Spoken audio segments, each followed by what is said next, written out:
بسم اللہ الرحمن الرحیم۔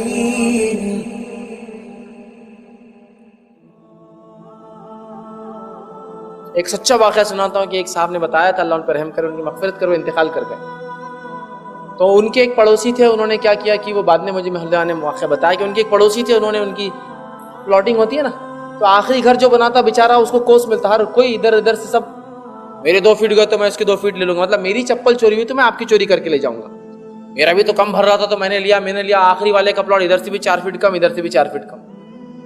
اب یہ معاملہ یہ تھا کہ دو لوگوں کے پلاٹ تھے، جب بنے تو ایک بھائی نے بڑا بنا دیا، جو نقشے میں تھا پورا لے لیا، دوسرے نے کہا بھیا نقشے کے حساب سے تو میرے کو 4 فٹ کم آ گئی، تو اب میں کہاں سے لوں، ظاہر سی بات ہے آپ نے زیادہ لیا۔ جب گنا گیا تو حقیقت میں انہوں نے اپنے سے 4 فٹ زیادہ لے لیا تھا، کیوں؟ تو بولے دوسروں نے انکروچمنٹ کیا 4 فٹ تو میں بھی کروں گا، تو انہوں نے کہا دوسروں نے کیا ہوں گا لیکن آپ تو میرے زمین میں آ گئے نا، اگر وہ خالی زمین ہوتی گورنمنٹ لینڈ ٹھیک ہے، کہا نہیں میں وہ نہیں کروں گا، اور انہوں نے بہت لڑا اور انہوں نے کیس ڈال دیا کورٹ میں، کس نے؟ جس نے زمین لی تھی، چرائی تھی، انہوں نے کیس ڈال دیا۔ اب وہ کیس چلتا رہا، اب جب وہ کیس چلتا رہا تو یہ صاحب جس پر کیس ڈالا تھا یہ عدالت میں گیا اور کہا جج سے کہ یہ زمین اس کی ہی تھی، میں نے غلطی کر لی۔ کیا کہا جا کے؟ یہ زمین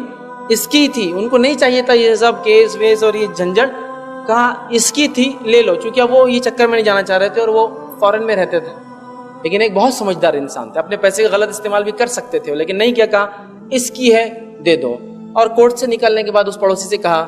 بھیا یہ تو اس لیے دے دیا کہ معاملہ دنیا کا تھا، دے دیا میں نے اس لیے کہ میں یہ کوٹ کے چکر میں نہیں جانا چاہتا، آخرت کے لیے نہیں چھوڑتا ہوں اس کو، آخرت کے لیے نہیں چھوڑوں گا، یہ تو میں لے کے رہوں گا چونکہ میرا یہ حق ہے، یہ میں نہیں چھوڑوں گا۔ انہوں نے کہا جاؤ دیکھ لیں گے کیا ہوتا، اور اس کے تیسرے دن یہ صاحب انتقال کر گئے جنہوں نے زمین چھوڑ دی تھی، اللہ کے لیے جان دو میں نے، لیکن بدلہ تو لوں گا آخرت میں، ابھی چھوڑ دیتا ہوں چونکہ میری حق حلال کی وہ کمائی تھی اور مجھے وہ زمین چاہیے۔ وہ انتقال کر گئے، اب یہ توبہ کرنا چاہتا ہے اور وہ آدمی مر چکا ہے، اس کے لیے کیا حال ہوگا اندازہ لگائیے، اور اگر اس کے بچے اب نہ دے وہ پلاٹ تو، اور آفیشلی وہ اس کے نام پہ کتنا مسئلہ ہے، اب چاہے تو توبہ کرنا تو بھی مشکل ہے، اور اس کے گھر والے چونکہ جب انتقال کر گیا وصیت کر گیا کہ اس سے پلاٹ کبھی نہیں لینا واپس، چاہتا تو معاف کر، لیکن اس نے زندگی میں کیا تھا، بیمار نہیں تھا کچھ نہیں تھا، اچھا انسان تھا، وصیت کر دیا تھا کہ بچوں اب کبھی مت لینا اس سے واپس، چھوڑ دو آخرت کے لیے اس کو۔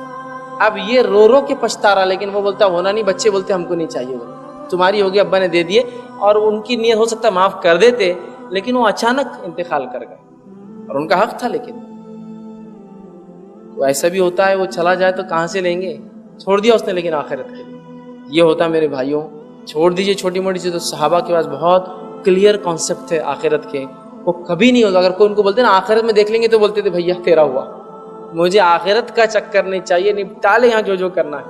وہاں کرنی چاہیے۔ یہ بہت بڑی بات ہے، انبیاؤں کی صفت تھی کہ وہ آخرت سے ڈرتے تھے،